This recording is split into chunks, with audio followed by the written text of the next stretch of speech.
તાલુકાના પેથાપુરમાં યોજાયું વિરાટ હિન્દુ સંમેલન। હજારો ગ્રામજનોએ નાત જાતનો ભેદ ભૂલી એકતાનો સંકલ્પ લીધો। ચાલોદ તાલુકાના પેથાપુર મંડળ દ્વારા માધ્યમિક શાળાના પટાંગણમાં વિરાટ હિન્દુ સંમેલનનું ભવ્ય આયોજન કરવામાં આવ્યું હતું।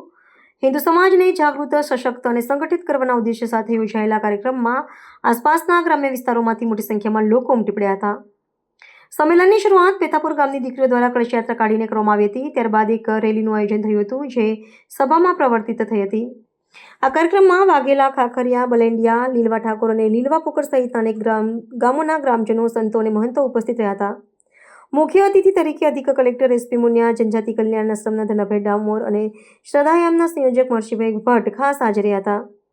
ઉપસ્થિત મહાનુભાવોએ ભારતીય સંસ્કૃતિના વસુદેવ કુટુંબકમના વિચારને ટાંકીને હિન્દુ ધર્મ પર થઈ રહેલા પ્રહારો સામે એકજૂથ થવા હાકલ કરી હતી। સંતોના આશીર્વચન અને માર્ગદર્શન દ્વારા સમાજમાંથી નાતજાતના ભેદભાવ ભૂલીને એકરસ થવાનો સંદેશ આપવામાં આવ્યો હતો। હિન્દુ એકતાનો ગુંજરાવ કરતા સંમેલનમાં ઉપસ્થિત સૌ કોઈએ સમાજને આત્મનિર્ભર, સામર્થ્યવાન અને સત્વ પ્રધાન બનાવવાનો સંકલ્પ લીધો હતો। આયોજકો દ્વારા ગ્રામજનોની ઉત્સાહભેર ભાગીદારી અને સંગઠનની ભાવનાને બિરદાવવામાં આવી હતી, જેનાથી હિન્દુ સમાજમાં નવી ઉર્જાનો સંચાર થયો હતો।